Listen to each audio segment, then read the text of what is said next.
Welcome to the Republican Professor. This afternoon, we have a very special guest, our youngest guest so far on the Republican Professor podcast, Miss Karina Salcedo. And I think I already screwed up because I said Miss, and you're married, right? I am married, but it's Mrs. fine. Okay, I'm sorry.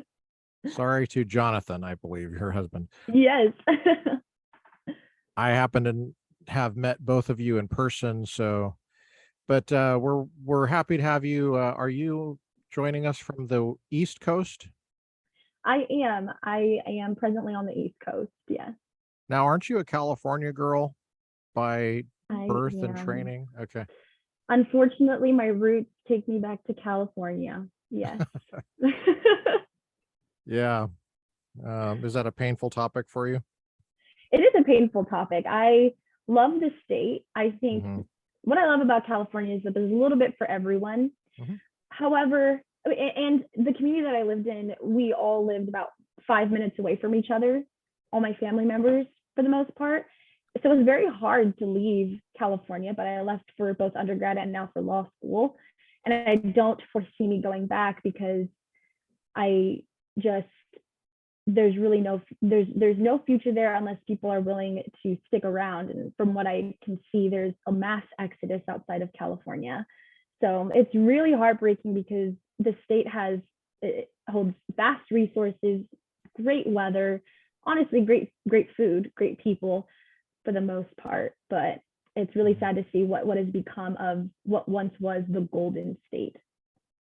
Why do you think that California is the way it is?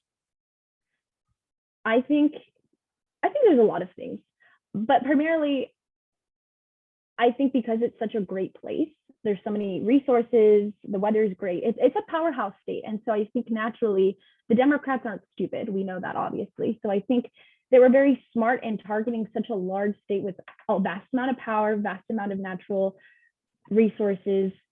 So I think number one, the Democrats are strategic. So I think that's a big reason. Number two, I think that there's just naturally different strongholds that take place in different areas. I'm a woman of faith, so I do believe that spiritual considerations are always at play when we consider politics, the greater scope of that. And California has a great calling on it because of its location. And so, of course, the enemy is going to attack it in one of the most fundamental pieces of political structure, which is the American family.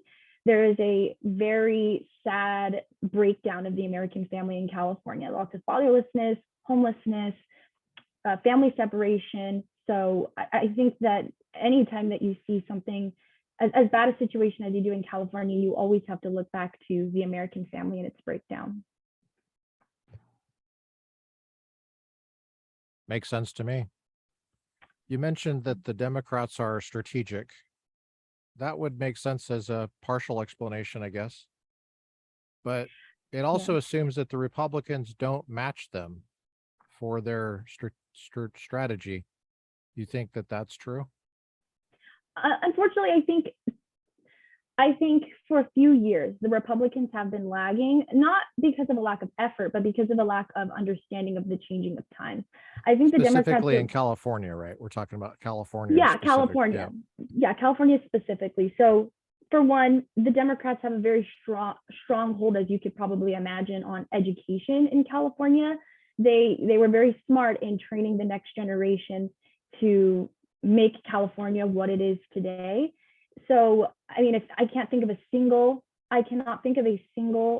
California school that I would have been comfortable attending as a conservative Christian woman. So that's initially what led me to flee. But I think not only were they smart in capturing education, they were smart in abortion strategy, the breakdown of the family. They have a record in promoting drug abuse, and all sorts of abuse, which of course naturally give way to the breakdown of the family. Just a lot of different considerations, but the two primary things are laws that promote the breakdown of the family and strategic attack on American education in California. Yeah, Democrats do seem to like their drugs a lot. Yes, they do. They're very passionate about their drugs. Yes. You know, it's especially in interesting. California. Yeah. Well, yeah, Yeah, that's a there's a lot fair, of, just it's a talking great, about California. mm-hmm, it's a great Well, place to okay. come So live in. you're saying that the Democrats are attacking the family and attacking education. Do you think that that's how they see themselves, as attacking those things? Why would they want to attack those things? That's a great question. I think I don't. I want to believe that they don't see them as attacking. Like I have to believe that there's something in their minds that believes that genuinely what they think that they are doing is a good thing. And so I want to give grace to that. Maybe perhaps they really do think that for whatever reason, abortion is a good thing. They think that critical race theory is a good thing. They think that suppressing conservative thoughts and traditional history and lessons on fundamentals of American government and history is a good thing. I that is just my natural inclination. Now, I think that the people at the very top know the truth, but in terms of trickling down, it's their strategy and their effects to the common man, and maybe even to smaller people in government, maybe like at the state level, and maybe a few people at the federal level. Again, they may have the inclination and they truly do believe in their hearts that it is a good thing. And so that's why it's important for us to target them and to tackle it at the root, to tackle. And I just was talking about this with someone the other day, is the first step is to figure out what you have in common and then keep asking questions to get to the root of why they believe what they believe is a good thing. That makes sense. Do you have any Democrat friends by chance? You know, I actually do, because there are very few of them, but the few of them that I've met that are willing to have civil conversations with me about policy, about law, even about faith and how that intertwines with like political theory. It's been wonderful. Now, I could probably count the amount of friends that I have from that, from the Democratic Party on my hand, but that's just because they most of the time don't want to be friends with me. I'm perfectly fine being friends with anyone of any belief. I don't, as a general rule for myself, I don't unfollow people on social media because of political beliefs or even spiritual beliefs. I only unfollow people if they've made it known to me that they are unwilling to engage in a conversation with me. And typically that's because they block me. And so I just naturally can't follow them.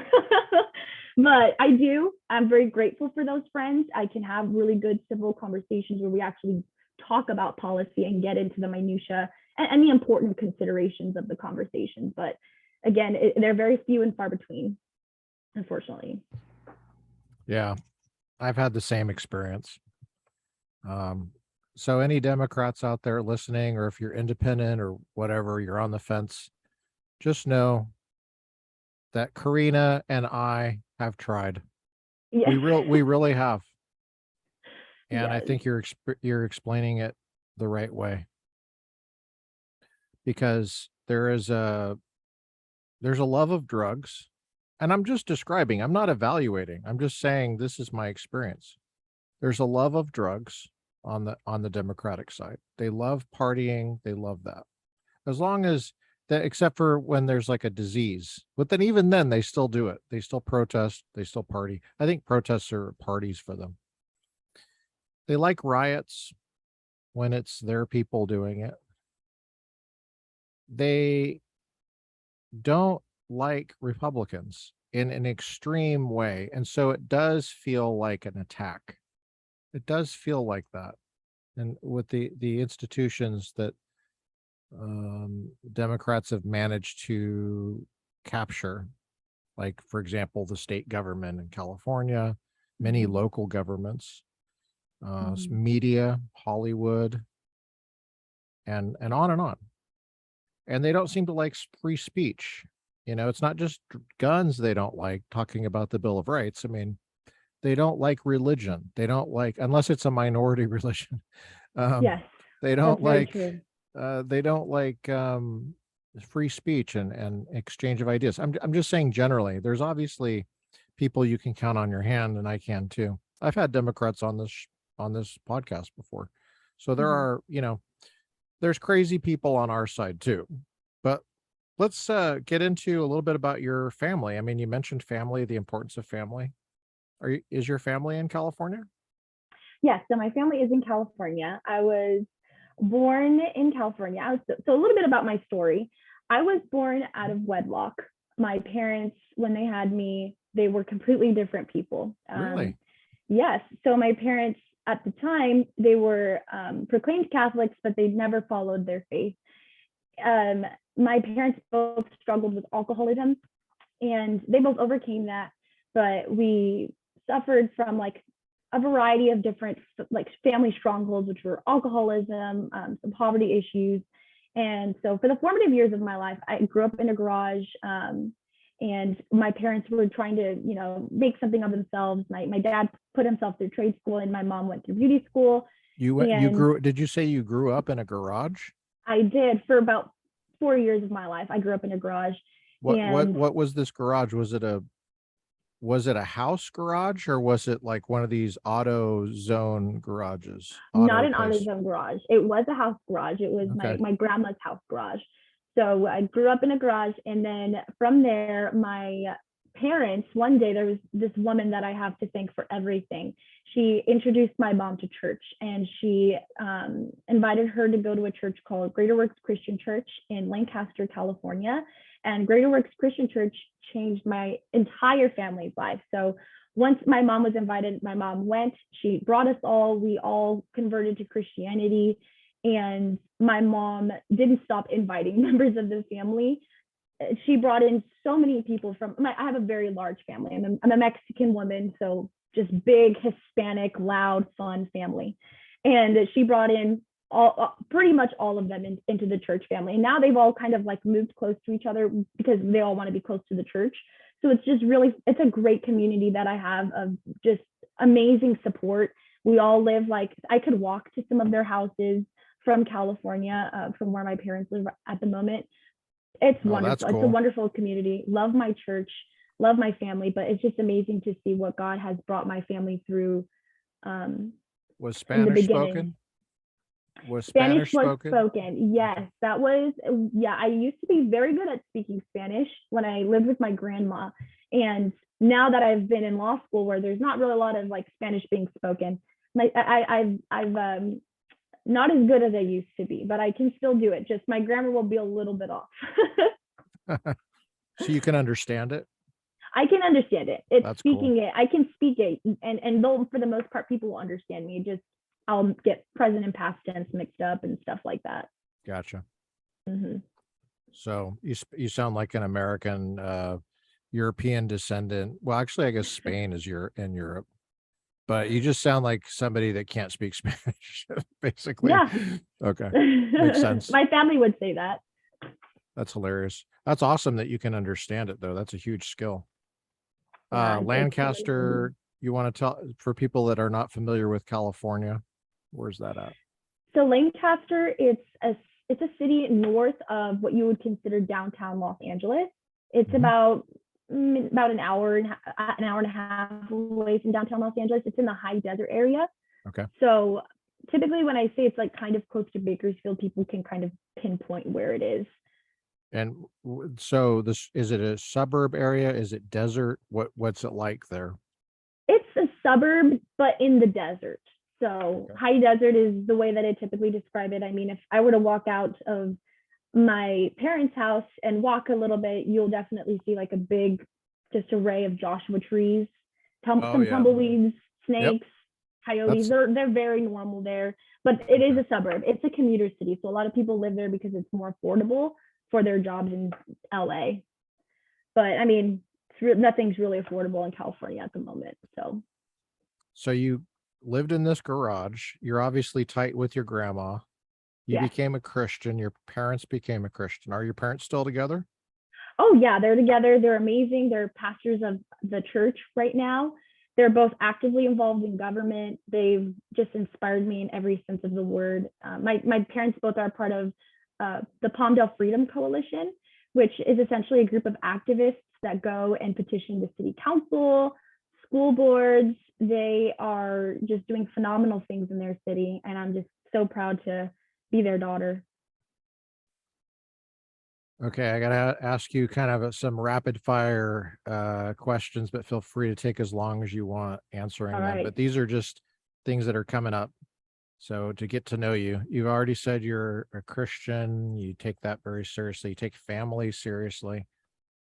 Just curious, how did do you guys have guns? Do you like guns? So actually, my family does own guns. We're a gun-loving family. My church family goes shooting, I think, almost every weekend back home. My Wow, that's husband a is lot of ammunition. yes. Now how they do that in California, I have no idea, but they do. And my husband is a Texan, so I have gun lovers on both sides of my family. Well, some Texans are not gun lovers because Well, Beto, yeah. you've That's seen right. him, right? That's right. Yeah. Yeah, My husband is definitely a gun lover. that's good. That's very good to hear.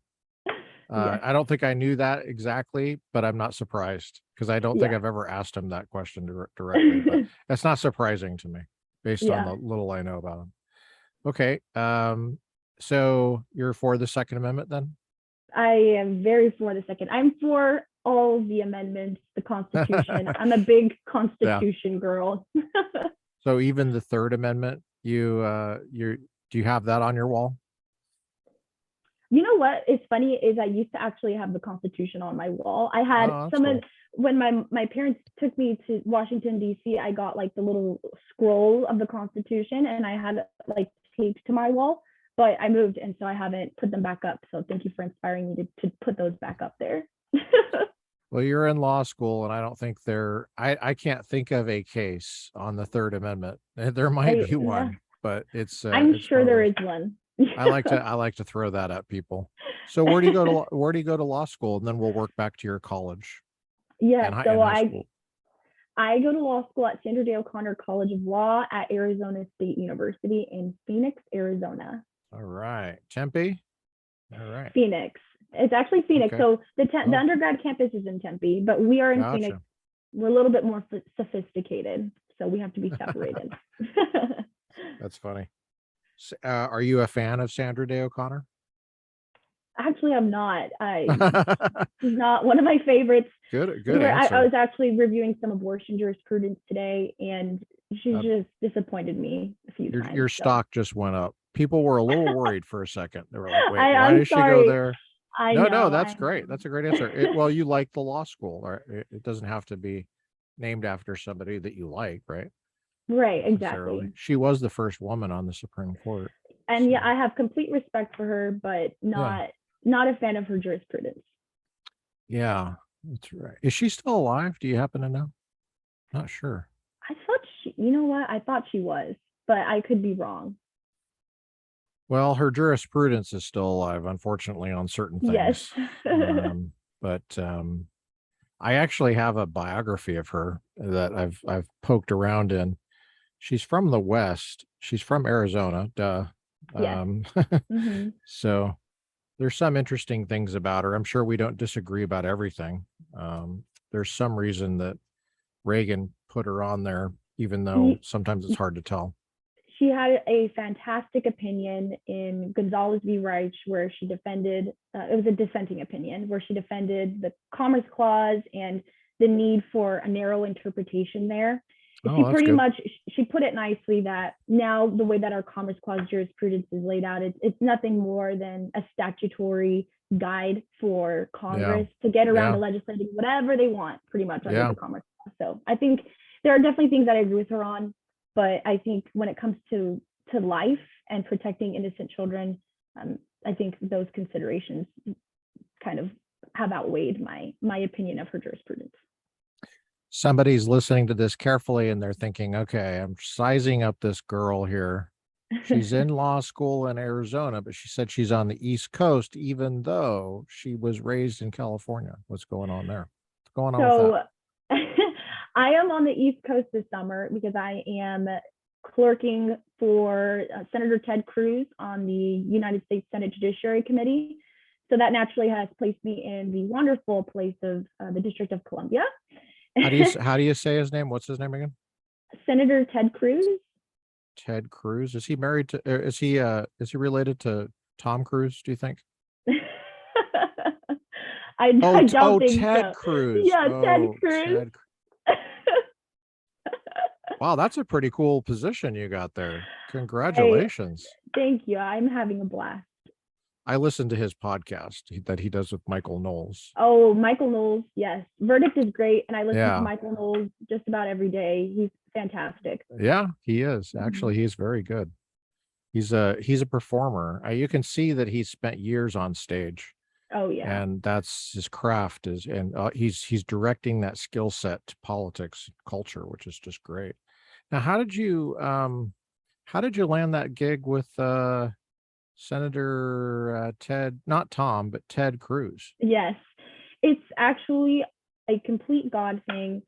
It was a networking scenario where I knew of someone who knew someone, and the doors just opened. I like to joke around because in law school, if anyone is familiar with it, the application process is quite arduous. So it's when you're undergoing interviews, because I'm just a 1L, I just finished my 1L year. When you're undergoing interviews as a 1L, they call them on campus interviews, OCI shorthand. And it's just a rapid fire speed dating scenario. And you're just submitting countless applications, and it takes a lot of time. And this was the easiest application I filled out because God had me meet the right people at the right time. And That's awesome. that's all I can say. Nothing with me because I hardly had to do anything on my end. Did you meet So them on campus or was it online? How did that work? it was virtually. It was all virtual. Oh, wow. Yeah. Well, praise God. Tell us about your first year of law school there in Arizona. What's that like? Tell us, from start to finish, like what time do you get up? What do you do? How did you succeed? I know you did very well because I follow you. Thank you. So, I mean, that's the impression I got. I mean, of course, everybody gives an impression, that might not be reality, but you seem to be very genuine. Um, and I don't think that you're the kind of person, based on what I know, that would falsify something like that. It seems like you're very happy to be in law school and happy to have gone to college, and you don't take anything for granted because you don't feel like you're necessarily entitled to be there because of any family connections or because you're rich or something like that. Seems like you're very ambitious, but also honest. So tell us about your day. What do you get up early? Do you stay up late? So it depends on the season. During law school, I believe the typical day for me was waking up around 5:30 to 6 in the morning. And then I go to bed about anywhere from 10:30 to 11 p.m. So essentially, the first thing I do when I get up, I spend time with the Lord. The Lord comes first in my life. I give him my first fruits because I know if I try to wait later to pray, it's not going to get done to the level that it needs to. And I like to prime my day with the Word. Okay, So let that's the first thing I do. let me drill down there.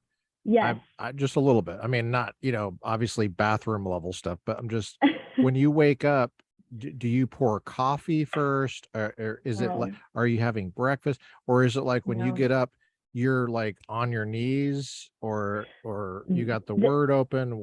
How does that work? This is a really good question. So I don't drink coffee. I never have. It doesn't, I can't do it. But what I do, the first Is thing it I do when I beer? wake You up, drink beer in the morning? I don't drink any alcohol. I don't drink coffee. I don't drink Okay. anything with caffeine in it. I mostly drink a lot of Wow. water. I drink about like anywhere from half a gallon to a gallon of water a day. Yeah, No coffee, and you no did your first coffee. year of law school. Yeah. So it is possible. If any Wow. future law students are listening to this, you can do it. Bananas give you lots of great energy. But anyway, first thing I do when I wake up, I get my Bible because I leave my Bible really close to my bed, and I just read the Bible in bed and I play worship music. Like that's literally the first thing that I do when I wake up. I don't leave my bed. I spend time with the Lord pretty much there. Using headphones? No, my husband he has to unfortunately undergo my prayer time. So whether he's asleep or not, he is hilarious. participating. Yes. Does he have So, a yeah, job? Does he have a job that he goes to and stuff? he does. He does. He works for Turning Point USA actually in Arizona. How do you spell that? Turn like TURNING. Turning Point Yes. And then how do you spell USA?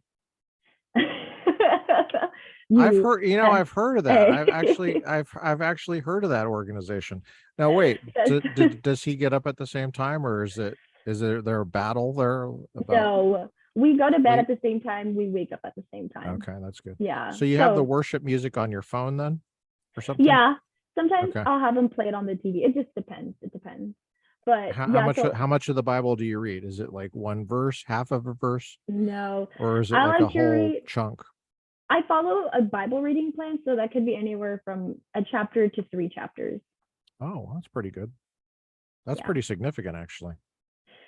Okay. The word is, yeah, I'm trying, I really want to be able to say that that I've read the Bible at least like a few times through. Oh yeah. But so I'm trying to get there. It's really hard, but I'm trying to get there.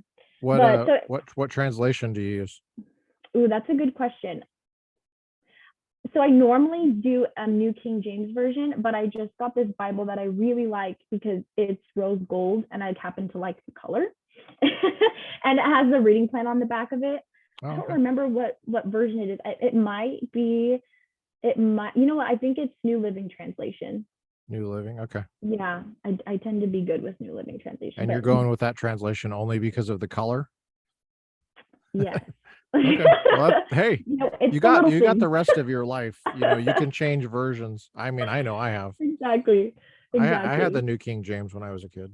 And Yeah. that's a good version, actually. That especially with the Psalms and stuff. Yes. Yes. So no, okay. So do you have breakfast after that? Do you Yeah, have breakfast? I have to eat breakfast. So yeah, I'll have breakfast and then I'll head to school probably. I used to be able to do work at home, but now I've kind of adapted myself to needing to go physically to school. So typically that will put me at school at around anywhere from between 7 to 7:30 before my husband goes to work because he just drops me off.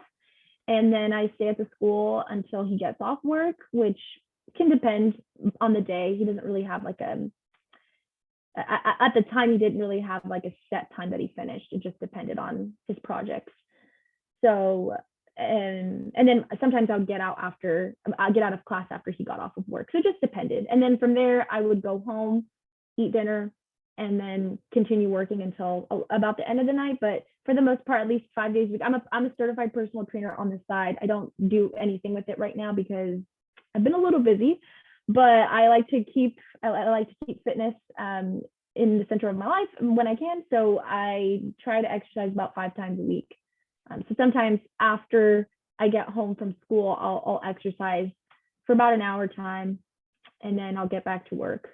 But so typically I like to actually do that one of the last things I do in the day because that's when my brain just doesn't work anymore. My brain works the best first thing in the morning. So I like to put it to work with my school. Makes sense. Yeah.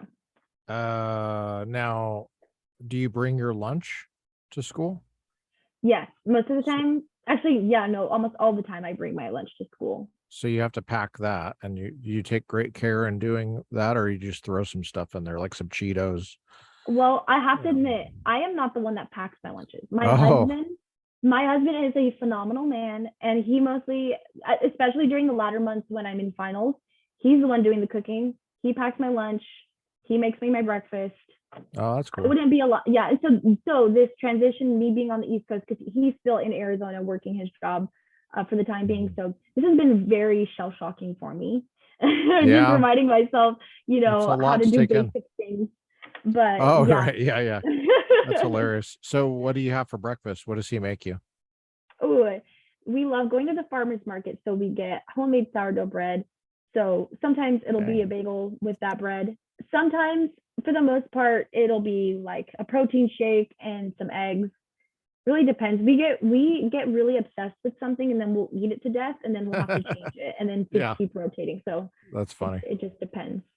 So you went through your sushi phase for breakfast, and then now you're on cereal, you're on Lucky Charms. Something Doggone like it. that. Not quite, but okay. So, and then breakfast, lunch and dinner, what do you do? So different every time. For the most part, it'll be leftovers for lunch, or Costco has these phenomenal burrito bowls, $3. I think it's like three for like $11 or something like that. Oh, which is that's very good. affordable. They have great I like protein, that. but yeah, it'll just depend on what we had for dinner. Love Costco. Yes, I really they should be paying us for this commercial though. That's the they thing. really should. Yes. Okay, so what courses did you take your first year of law school? Okay, now people are going to start tuning out a little bit, but I'm sure you can make it interesting. And I'm going to ask you ahead of time, what Yes. was your best course that you had? And you got to pick one Okay. if you had to. You're going to be tortured if you don't in this make-believe such scenario. So if you had to avoid torture, or if you don't care about Okay. yourself, then your husband was going to be tortured if you didn't pick one class. And then also, what was the worst class? If you had to Okay. choose, I'm not saying there was one, but if you had to choose. All right. So worst class. Well, That's first hard of all, because tell us the classes first. okay, yes, you're right. I should. So the first semester, I took civil procedure, which is just learning the basics of the litigation process, essentially. And then I took contracts, I took torts, and then I took legal method and writing. The second semester, I took constitutional law, I took professional responsibility, which is essentially legal ethics for lawyers. And then I took criminal law, property, and then a course called legal advocacy, which is essentially a legal writing class as well, but it's a different type of legal writing class. So the first semester legal writing class was an objective legal writing class for things for like internal work products such as memorandums. And the second semester legal writing class was a brief writing class, which is more persuasive legal writing, things that you would do for the court. So that's hard. So I'm going to start with the worst class first. And I think in terms of subject matter, things that are interesting, I'm going to say contracts. That's just have no interest in business litigation as it stands. And yeah, contracts was rough for me, but I will say my professor was incredible. So it's not a reflection on him. He actually taught the class extremely well, was very organized, and I enjoyed his book. I think his textbook was really helpful, but I just didn't like the subject matter, and that's not something he can really change. And my favorite class, that is also very hard. I'm sorry I made you choose, but you can tell us the second favorite if you want. Okay. Well, no. I actually am having a hard time choosing between classes because legal writing was just I just love writing, so that was really fun for me. But out of the doctrinals, they're also different. It's hard for me to compare like constitutional law to legal writing because what I did for them were completely different. So I'll say out of all the classes, probably legal writing was my favorite because I felt like I was actually doing lawyer things. But out of all the doctrinals, constitutional law takes it for me. It's one of my great passions. And that's that we didn't even cover any of the individual rights, which is what you know as the amendments. It was just a class pretty much on separation of powers and federalism principles with like a little bit of justiciability, which is standing, mootness, rightness, things like that. Mm-hmm. So constitutional law for doctrinals and legal writing, just because I felt like I was actually being a lawyer. Oh, there you go. So you just covered the original Constitution minus like civil liberties stuff like habeas corpus and privileges and immunity, stuff like that. We did go over privileges and immunity. So we covered, I want to say we covered almost everything up to the amendment. Okay. But if I were to separate it by subject matter, it'd be separation of powers, federalism, justiciability. Yeah. So do you have to take the second one, constitutional law, civil liberties at some point? I'm certainly going to. I don't remember if it's a requirement. And I never looked at it because I knew I was going to anyway, so it didn't matter to me. Good for you. That would break my heart if it's an elective. That's horrible. I agree, but I wouldn't be surprised if it was. That would break my heart. Mm-hmm. All right. How was torts? I enjoyed torts. My professor, I don't think I've had a bad. Did you say you enjoy torts or that you enjoyed the class? I enjoyed the class. I do not enjoy I do not enjoy actual torts. You enjoy being on the receiving end of a tort or committing them. Okay, gotcha. Or even having to be in the position of an advocate for one, because They're Yeah. quite sad instances. But anyway, yeah, it was a great class. I had a great professor. Again, I don't really have many bad things to say about my professors. They were all pretty good and for the most part stuck to the material and didn't waver from, which I was actually pretty surprised. I was very worried about being indoctrinated, but I don't feel like I was in any of my classes. They pretty much stuck to the book, which is, I guess, because the American Bar Association is just very strict with, things that you need to cover for the bar. I guess there's very little room to insert your own political opinions, but that could come in my like upper level courses when there's more room for that. So I'll keep you posted. Yeah, that'd be interesting to hear. Mhm. I'm curious about the culture of law school and whether it's there are healthy campuses, there are unhealthy campuses. Sometimes campuses go through phases that are healthy and then they're not healthy anymore, and vice versa. How did you Yeah. find the other students and the culture of the campus? So I was really worried about law school because you constantly hear about how cutthroat it could be. The way that law school works is you are pretty much competing with everyone in your class for the grades. Not everyone in your class can get an A. In fact, people have to receive Bs. And in some schools, people have to receive Cs and things like that. It's pretty I intense. love And that. I really like that. it encourages academic excellence, that's for sure. People they take their studies extremely seriously, which I definitely agree with you. I think that the undergraduate, I think undergraduate degrees need to be harder to get. But anyway, that's its own whole other conversation. But yeah, the culture at my law school honestly was not as cutthroat as I was expecting, but that's not to say that it wasn't cutthroat at all. Obviously, I've seen and I've heard of stories of people doing things like hiding books in the library or telling people the wrong time that an exam was, or things like that. Never personally firsthand witnessed anything like that, but this is just from what I've been told down the grapevine, which take that with a grain of salt. Obviously, I came across people that were unfriendly, but even at my private Christian school that I went to for undergrad, I encountered people like that too.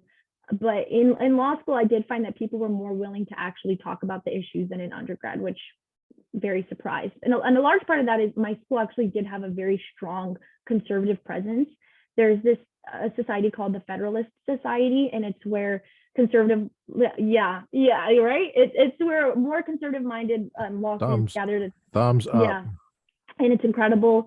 The Christian Legal Society was a great place for me to meet like-minded people in terms of faith.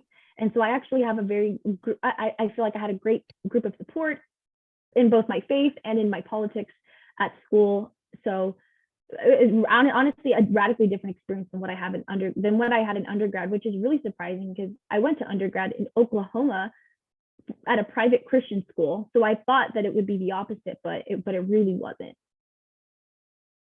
So, how old are you? Can you mind if we ask you that?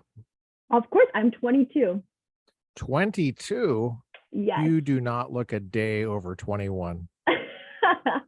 I'm telling you. Now, are you counting your age from birth or conception? At a birth. Birth. I don't want to count it from conception personally. What's that? I personally do not want to know anything about conception. Oh, okay, I gotcha. Yeah, of my life. Tell me about your views on conception as far as in constitutional law. I'm laying it out there for you. If you want to have a comment on bioethics and abortion jurisprudence. I believe that life begins at conception, and I believe that because life begins at conception, the unborn child should fall under, if we're going to make the issue of abortion an issue of substantive due process under the 14th Amendment, that the unborn child certainly applies as a person. It is a human being and it deserves equal protection under the law. That simple. Yeah. Well, birth, for the most part, I would say, is a sufficient condition for U.S. citizenship if you're born here and you're subject to the jurisdiction thereof, obviously. Mm-hmm. Do you think that the citizenship issue is what's clouding people's minds on abortion because they confuse citizen and person? which is interesting. I'm asking you as a Hispanic Yeah. that question. There's a lot of Hispanic students that I've had in California, very close to where you're from. And in fact, actually, it's very easy for me to say most of my students have been Hispanics, because I've taught in Los Angeles, and some of my classes were almost entirely Hispanic in some of the areas that I taught in the city of Los Angeles. Right. And I've discovered that a lot of times people say they're pro-choice because they think that that's what they're supposed to say. But when you drill down and you ask them about personhood versus citizenship, they totally get it. They get that the person is not the same as the citizen. And birth, that's the trigger for citizenship, not personhood. And so when I point that out to them, they go, oh, and now you can see the wheels turning on their views on abortion. And a lot of them just start saying they're pro-life, and that's actually their real view, but they were too afraid to say it. It's really sad how people really feel bullied into supporting a specific position. I encountered that the most at my Christian undergrad, where people, I don't know how else to put it other than they really did feel bullied into believing a certain position. And I think even in conversations with my own family members, most of the time they never really took the time to think through the greater substantive issue. They just kind of followed whatever the media said, followed whatever their family member told them to follow, because they didn't want to cause any strife in the family, or because they just didn't really feel like thinking it through, honestly. But every time when I posed, similar questions to my family, like the one that you did, it makes sense to them. They grasp it. It's just, why try to go against the culture whenever you go against the culture, you are demonized, So 100% correct. That is the epitome of what I have encountered with my family members and trying to, hassle through, specifically during the 2016 election when some of my family members were still Democrats. I remember there was one particular family member, we had maybe 2-hour long conversation about whether or not specific immigration policies were racist and whether I was turning my back on my culture because I supported specific immigration policies. And it was a matter of identity politics for him and really not taking the time to ration through it. But at the end of the conversation, we were able to come to an understanding. And in the end, now he's a conservative and is an amazing person. So, and he always was, but it was that one issue. Yeah. And it always is. It always is. I was on the Los Angeles campuses myself during the fall of 2016 and spring of 2017. Right. And that was a crazy time in Los Angeles on campus. And I had many conversations with students, many of them Hispanic students that were afraid of Trump. I don't know if they hated him so much as they were afraid of him. And I had to talk them down from the ledge and say, look, he is his own worst enemy. I mean, he does not control his Twitter and his mouth. But if you drill down into like the wall issue or something, some of the stuff they were worried about was totally out there. Like they thought that there was going to be like Muslims in camps or something. I think there was something he said one time, but I just knew that wasn't true. That wasn't what his view was. I don't know. I'm not sure if I can explain exactly how I knew that, but it was just kind of a gut sense of, yeah, that's not really even close to happening. Right.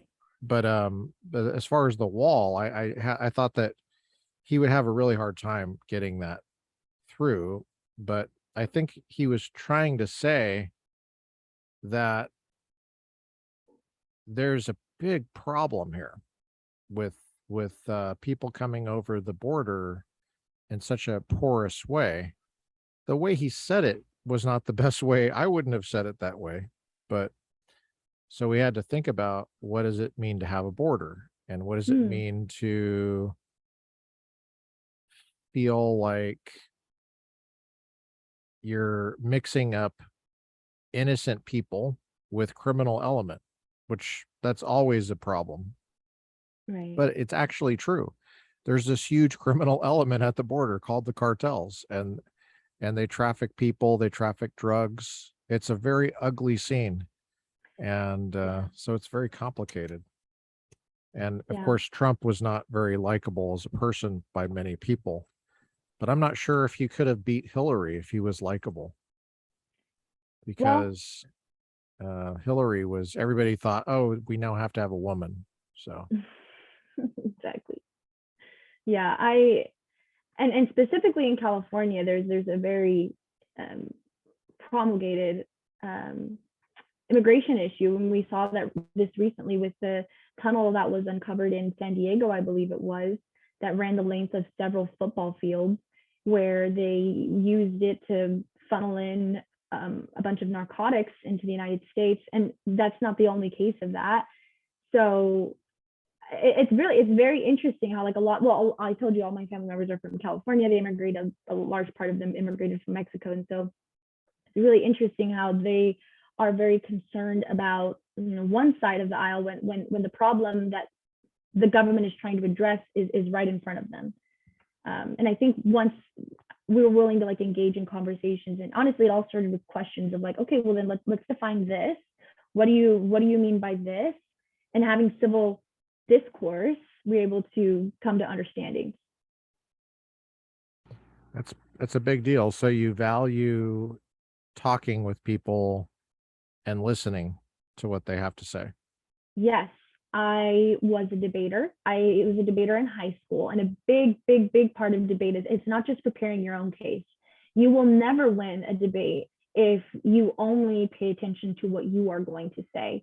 You can only win a debate if you, while the other person is talking, pay very close attention to what they're saying and take good notes on what they're saying, so that you can, one, rationalize your argument so that you could better understand your own, and then two, present your opinion through the framework that they've laid out. Because if your points don't address their points, and if you don't conceptualize their points, then there really is no discussion. There is no discussion, which is no argument, so there can't be a winner. Some people listen to what other people are going to say, but that's only because they're trying to plan what they're going to say. Do you think that there's value in just listening to somebody and just, like, hearing them out, and maybe not having a response? I mean, because Yeah, I especially honestly, when you're dealing with family, like, if they want to have a debate, that's one thing. But if they're just upset about something, sometimes debating is not the best thing. What do you think about that? I am in complete agreement. Typically, when there is any sort of ad hominems from a party, that's when I think that it's appropriate to not argue back, because the party has made it clear that they're not willing to engage in a conversation with you. All they really want to do is bully you, call you names, and it just becomes a pathway for them to be able to express their anger at you, which is not going to lead to any productive discussion. So when that starts to happen, that's when I cut it off. And I think for those people, you just have to love them and show them the truth through your actions. But when and if people are actually willing to have conversations with you, and for the most part, that's when, there's not really that sort of anger and ad hominems being thrown. I always stand up for the truth, and that needs to happen through first listening to their side, because you can't just have, like, a pre-made argument for every policy issue and just throw it at people. You have to understand, like, okay, why do you think that abortion is correct? Because everyone will give you a different answer, whether it's like you said, they believe the citizenship issue, or whether they believe that conception, life doesn't begin at conception, or maybe even they believe that they do, but they're just okay with murdering the unborn, which I have come across people like that. Yeah. So you have to address the argument depending That's on true. their root value. Yeah. So basically pay attention to the individual in front of you when you're having a conversation like that. Exactly. Don't say anything until you first know where they're coming from, in my opinion. What did you major in college? I studied political science with a minor in pre-law. And do you mind saying where you went? I went to Oral Roberts University in Tulsa, Oklahoma. All right. And did you find that to be a challenging academic experience, or did you take logic? No, so No actually I logic. took my logic class in high school, but Okay. I did take debate in college. They did offer it for credit as well, and I did debate since my freshman semester, and I did it until I graduate. But I think Did you I go to got public only a schools certain amount of in credit high out of school? it. Sorry, did you go to public high school? Kind of. So I went to a charter school, so it was Charter half school. in Okay. person, half in person, half kind of like a homeschool thing. But I would go in person for 3 days out of the week for instruction, and then the other 2 days I would bring home my work, and that was really nice because I was able to move at my own pace. So I was able to finish a year early because I just worked through like the summers and stuff because I was just tired of high school. So yeah, it was like a quasi public school because I think the money came from the government, if I'm correct, for the school. Yeah, it's a public school. Yeah.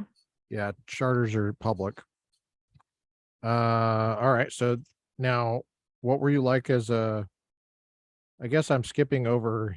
Is there anything else you wanted to say about Oral Roberts? No, I think I've said a lot about ORU. Okay. So you wish it was more rigorous, basically? Is that kind of what I was getting Yeah, at? I would wish so. I can't put any shame on the professors that I've had. I think, well, Do you specifically feel the like ones there from was my grade? department, Do you feel like my there was major grade specific inflation? classes. Do you feel like there was grade I tried not inflation? to talk. I try not to talk about grades with a lot of my classmates.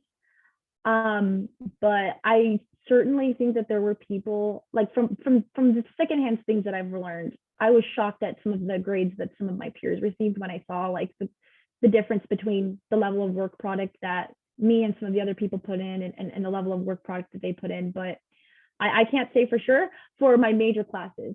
But for like the other classes that I was like some of the what are they called like prerequisites, I am certain there was grade inflation. Yes. Okay. Yeah.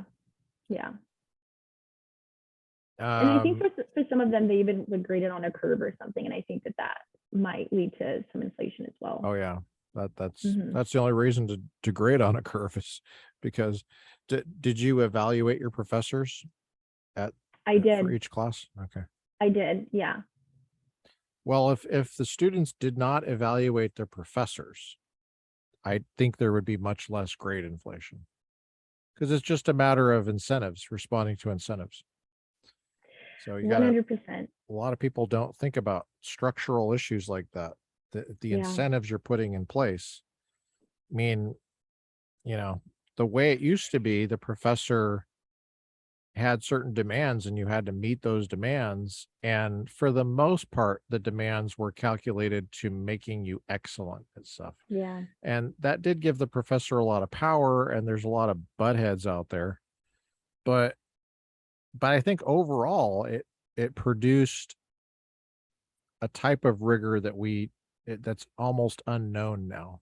It's Yeah. almost unknown. I got a taste of that in my education, but I kind of looked for it. I knew what I was looking for and I had to seek it out.